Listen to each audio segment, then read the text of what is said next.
안녕하세요. 오늘도 저는 숲속에서 여러분께 인사를 드립니다. 야, 너는 왜 그렇게 맨날 맨날 먹고 놀고 그러는 거야? 돈은 언제 벌어? 매일매일 숲속에 있고 매일 시골에 있고 그러더라. 너 영상 보면 그렇게 말하는 사람이 있을 것 같아요. 음, 원래 저는 산을 30년 동안 매일 다녔어요. 그래서 제 일상이고요. 그리고 시골 생활 한 지는 세컨하우스를 가지고 시골에서 살게 된 지는 이제 겨우 3달밖에 안 됐어요. 처음이라서 더 그렇게 시골 생활이 재밌고 그리고 매일매일 시골 이야기를 하고 있는 것 같아요. 제 마음속에 있는 시골 생활 동경을 실천에 옮겼잖아요. 그러니까 재밌는 거죠. 처음이라서. 얼마간 그렇게 재밌을진 모르겠어요. 일단 원하는 것은 해보는 것이 저의 욕구를 채워주는 것이 제에게 주는 선물이라서 그렇게 시작하고 있습니다. 그런데 여러분, 저 매일매일 이렇게 놀고 먹고 하지 않아요. 저 일도 하고 있지요. 그런데 작년보다 그동안 너무 열심히 많이 해서 일을 좀 줄였어요. 천천히 하자, 쉬어가며 하자라고 제 안에서 저한테 신호를 보냈거든요. 그래서 과감하게 다니던 회사를 그만두고 제 개인 사업체를 만들어서 일을 조금만 하고 있어요. 그래서 저한테 이런 자유의 시간이 많이 주어진 거죠.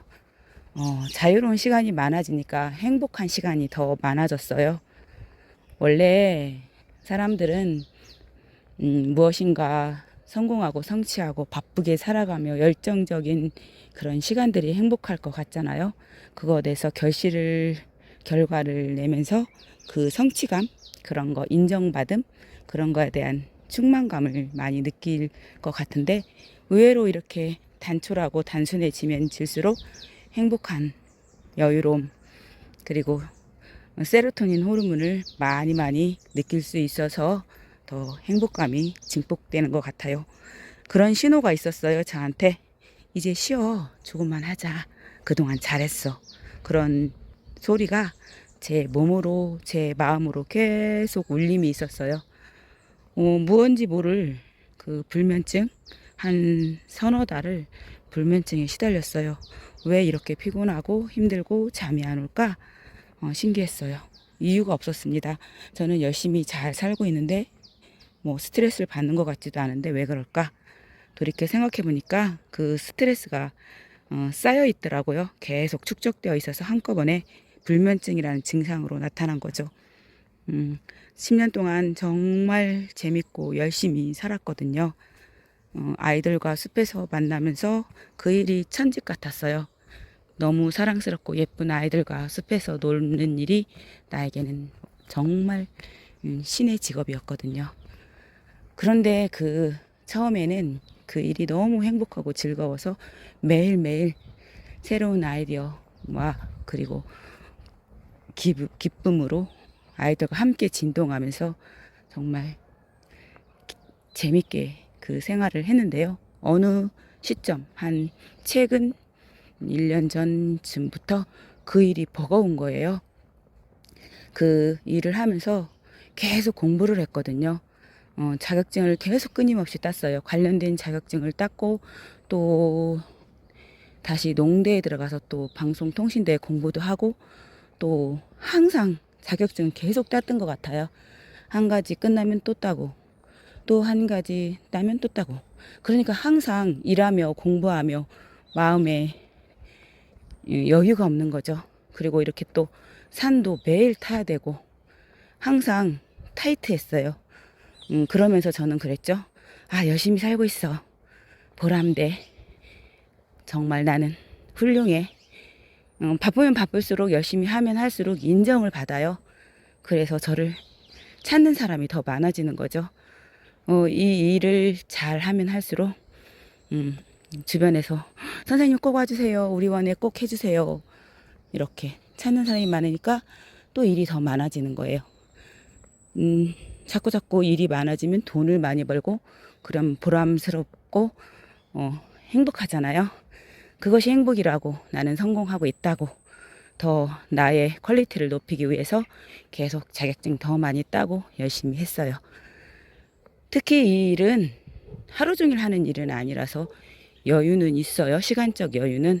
그런데 새로운 아이디어를 항상 이렇게 머리에서 짜내야 되는 그런 게 있고 재료 준비 이런 것도 많이 해야 돼서 바빠요. 일을 하는데. 그리고 제가 만나는 아이들이 하루에 뭐 많게는 300명도 만나는 날이 많거든요. 그렇게 많은 애들을 케어하고 아이들을 즐겁게 또 해주려면 저 안에서 에너지가 엄청 나가는 거죠. 즐겁게 할 때는 그 에너지가 나간다는 걸 못 느껴요.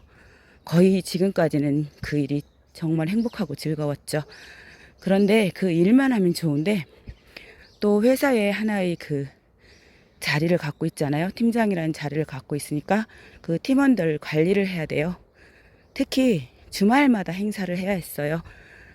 부모 참여 수업이라는 행사를 4월, 5월, 6월, 그리고 9월, 10월, 11월까지 매주 토요일, 일요일 빡빡한 일정이 잡혀 있어요. 그것을 기획하고 준비하고 행사를 치르는 과정이 정말 재미도 있었지만 힘들었어요. 팀원들은 뭘 그렇게 잘하려고 하느냐고 대충 하자고 불만이 많았고 저는 그 행사를 완벽하게 정말 잘 치르고 싶어서 욕심을 내서 온몸으로 그 행사를 매일 준비를 했죠. 그러려면 잠도 설치고 항상 머릿속이 분주했어요. 잘하면 잘할수록 찾는 사람이 많아지니까 행사는 더 늘어나는 거예요. 아, 인정은 받았지만 행복하지 않은 것, 이거 뭘까? 힘들다. 내면에서 계속 힘들다는 생각이 드는 거예요. 막상 닥치면 열심히 해요. 그런데 끝나고 나면 보람도 스럽지만 왠지 힘들어요. 그래서 어느 시점부터 이 일을 내가 언제까지 할 수 있을까? 나이가 있잖아요. 제가 이제 60을 바로 앞두고 있는데 나이가 있으니까 일단 체력이 떨어지는 것 같아요. 그나마 다른 선생님들에 비해서 저는 체력이 좋아서요. 이렇게 산을 오래 다니면서 비축해 놓은 기초 체력이 있기 때문에 잘 할 수 있었는데요. 이제는 그 한계점이 왔더라고요. 그래서 제 몸에서 그런 증상이 나타난 거죠. 왜 이렇게 잠이 안 올까? 잠을 안 오니까 계속 연속되는 거예요. 피로가 누적되고 그 육체적인 피로보다는 정신적인 피로. 잠 못 잤다. 오늘 또 어떻게 아이들 만나지? 이런 강박관념이 생기면서 계속 또 피로가 피로, 긴장을 이어가는 거죠. 저는 그 상태 때, 내가 그렇게 뭐가 힘들다고 이러는 걸까? 하고 제 자신을 돌아보기 시작했죠. 그래, 좀 쉬어보자. 그래서 과감하게 저희 일을 줄였고 회사를 나왔죠. 그리고 저는 천국의 맛을 이제서 느낄 수 있습니다. 생활이 단촐해지고 단순해지니까 이렇게 편안하구나. 행사라는 것이 사람을 엄청 많이 만나야 되잖아요. 복잡. 그 준비 과정서부터 정리 과정까지.